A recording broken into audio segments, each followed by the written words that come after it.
Yeah, this basically was my dream car since my teen years in the 80s, and I think I'm not alone in this, I think, but there's a movie called Better Off Dead with John Cusack, and they had a 67 black RS SS Camaro in it, and not the best movie in the world, but certainly really one of the best movie cars of all time.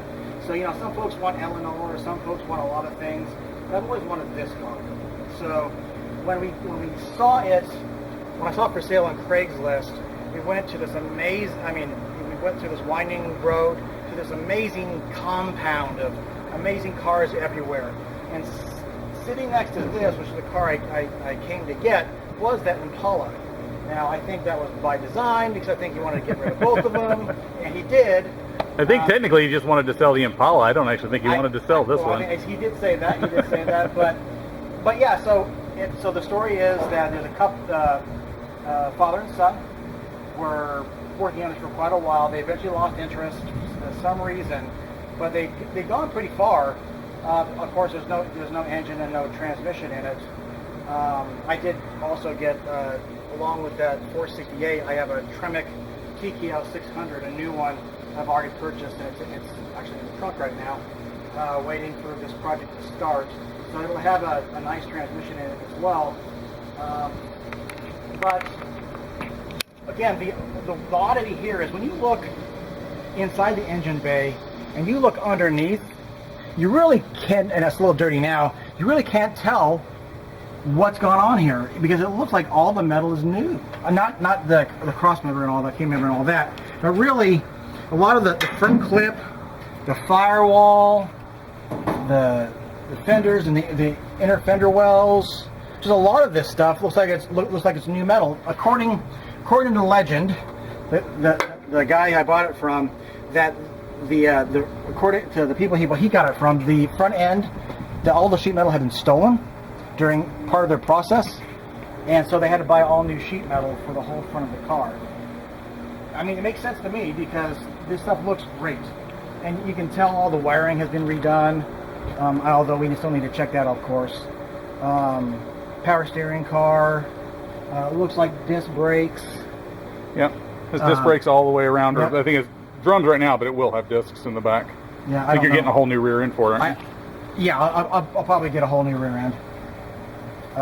Like a Curry rear end or something, and then put disc brakes on it. It's got sadly a 10-inch, or a 10 bolt in the back instead of the 12 bolt like it originally came with. Yeah.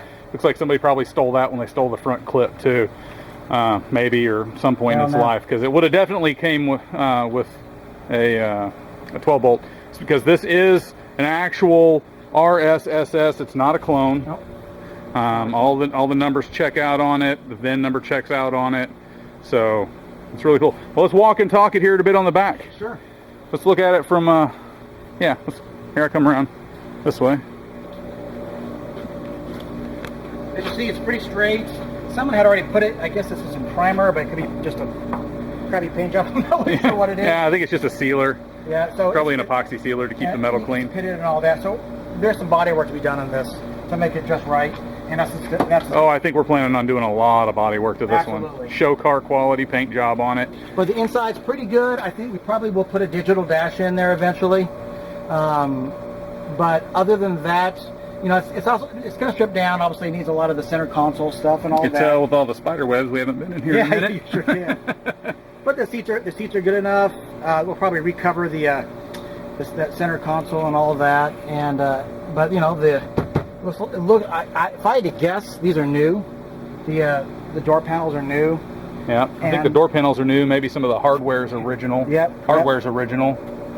For sure. I mean, you can see a little bit of the wear and tear on some of the knobs. But overall, I mean, it's so what it is, clean. it really is. I'm not sure. And these floor pans, I'm gonna go ahead and pan down and get underneath here. Okay, everything underneath there is crazy. So there was a huge argument about these floor pans and whether or not they were replaced or they were original, because there's not a dent, a scratch, a nick, a spot of rust, nothing. The entire length of this car. And after lots of debate and question, the guy who's an expert Camaro specialist got underneath here, found a bunch of what looked like factory welds and no evidence of any replacement. So these are just perfect 1967 floor pans. It looks like somebody stole the clip early on, and then this sat somewhere protected for a long time, because I think it's basically rust and dent free. Yeah. Front to back. I mean, this little dent here, that's the only damage on the entire car that we can this find. was this, and this is easy to fill here too. So that's not a big deal. But the fact is, it's got no rot. It doesn't even have service rust. Nope. So that's the weird thing about, and of course you could tell they were getting ready to do something else, or had just done it with this, whatever this is, because all the seals are out and all that. So definitely, it'll definitely be a project. But we already have the engine, we already have the transmission and all that. So overall, I think honestly, like anything else, probably most of what we do in the body is to make it just right, because this car deserves to be just right.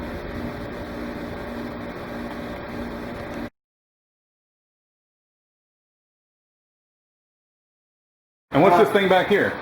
That is a 468 built race engine for the Camaro eventually. We're waiting to do the Camaro for, I don't know, until we get rid of everything else.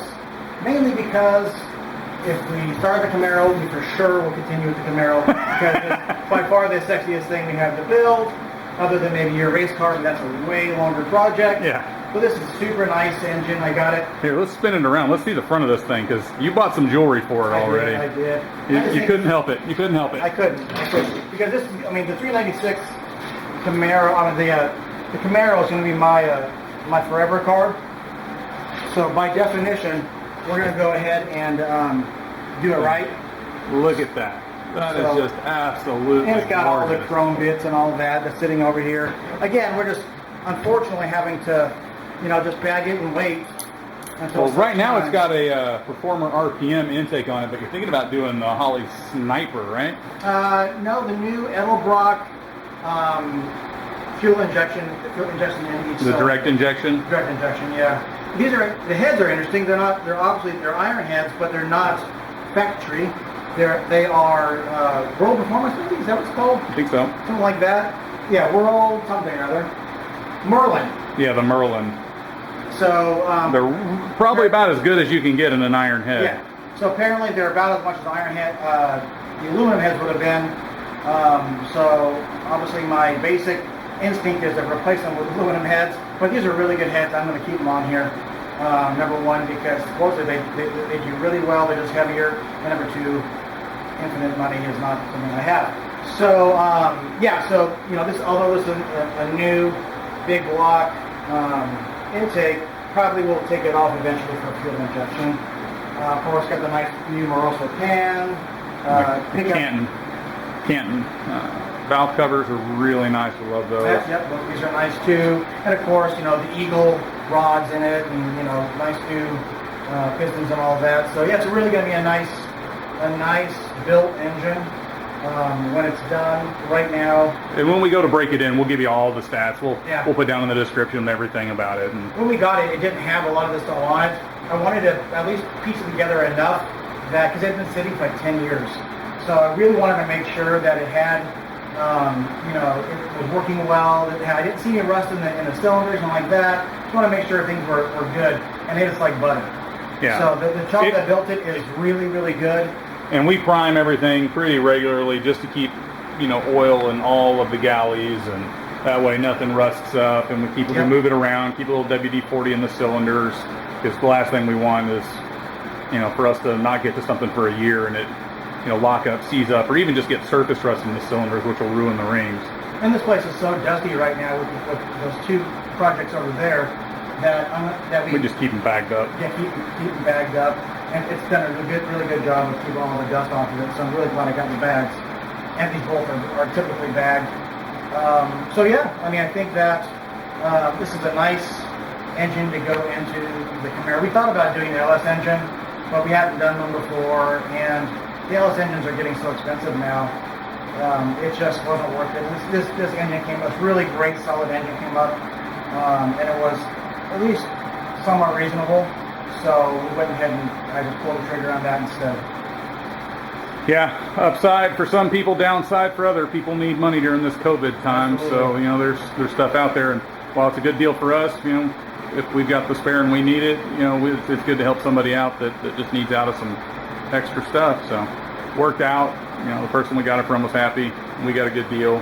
Craig got a good deal, and moved on.